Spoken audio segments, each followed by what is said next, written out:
Part 2. Part 2 gives you practical information to help you get around and enjoy your stay in the USA. 5. Reach out and touch someone. Communicating in the US. I've got your number. Similar to Japan, the telephone is the most widely used communication tool in the US. In general, phone systems work almost the same as they do in Japan. Phone numbers are made up of area codes of 3 numbers and local numbers of 7 numbers. When you make local calls, you normally just dial the local number. In some big cities, you have to dial the area code too. To make a long-distance call, you always have to dial 1 before the 3-digit area code. To make a call to a toll-free number, you also need to dial 1 before 800 or 866. If you don't know a phone number, there are 3 ways to search for it. You can use a phone book. There are 2 kinds of phone books, the yellow pages and the white pages. In the yellow pages, phone numbers are listed by types of business. So, this book is useful to look for certain services or stores. For example, you can find lots of pizza shops under the word pizza. However, if you are looking for a particular name, it is easier to look it up in the white pages. Names are listed in the white pages in alphabetical order. You can also call directory assistance. To use this service, you need to know the name of the city you are calling. Looking up phone numbers on the internet is the easiest way to find a number. You do not have to talk to operators, and you can take your time. Finding one that works. As cell phones become more popular, the number of payphones, also called public telephones, is becoming smaller and smaller. You can still, however, find payphones on the street and especially at airports and train stations. Quite often, though, they are broken.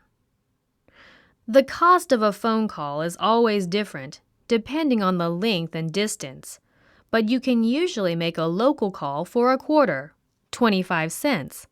You can drop a quarter in the phone and dial the number you want to call. If you call a toll-free number or make a collect call, the quarter will be returned at the end of the call. Long-distance calls, calls to different area codes, can be a bit more difficult. Again, the cost will be different from place to place. Usually with a payphone, after you dial the number, a recorded message will tell you how much money you have to drop into the phone. This is not easy for foreigners. First, it is hard to understand the recorded message. Second, you need to have many coins because long-distance calls from payphones are quite expensive. To avoid this problem, you can use a prepaid card to make phone calls from a payphone. However, American prepaid cards are not like regular Japanese telephone cards. They are like prepaid cards for international calls from Japan. Instead of putting in the card, you dial the number on the card and then follow what the recorded voice tells you to do. Usually, you input the prepaid number on your card and then dial the number you want to call. You may hear a recorded message. Do not get worried. Usually, the voice is just repeating what is written on the prepaid card. Take your own. Like in Japan, many people have cell phones or mobile phones.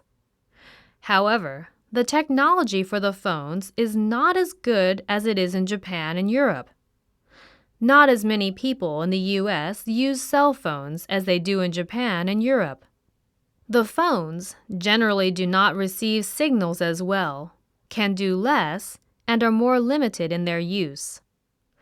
The biggest problem is the weak signals. Even in New York City, there is poor reception in some areas. If you are inside a building, you may not be able to get a signal.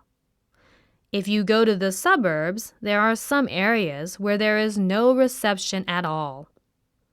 Although connections are good in most big cities, don't expect it to be the same as in Japan. In the U.S., people generally only use cell phones for talking, not for exchanging data such as text messages or internet information. One reason for this is that Americans spend a lot of time driving, not using public transportation. They can't use the internet or write text messages while driving. Another reason is that Americans use computers more than Japanese do. Americans tend to carry laptops or notebook computers with them. The weight and the size are not important because Americans are usually moving with their cars. In any case, you will often not be able to exchange text messages with Americans through their cell phones. Instead, most people with cell phones use answering services or voicemail. Since there are many places where there is no cell phone reception, you will likely have many opportunities to leave voice messages. Surf's up! Today, the internet is one of the most important tools in the U.S. for communication and for getting information. Since English is the most common language on the internet, countries where English is spoken have an advantage in using the internet. People of all ages use the net, from children to the very old. The internet has become a necessary part of everyday life, rather than only a hobby or luxury. Children need to look up things on the internet to do their homework. For adults, banking, paying bills, reserving movie tickets, making vacation plans, and shopping are all done by internet. Since everything can be done without leaving one's home, it is particularly helpful for older people. However, the internet is more widely used in the U.S. One of the reasons is Americans know how to use keyboards very well.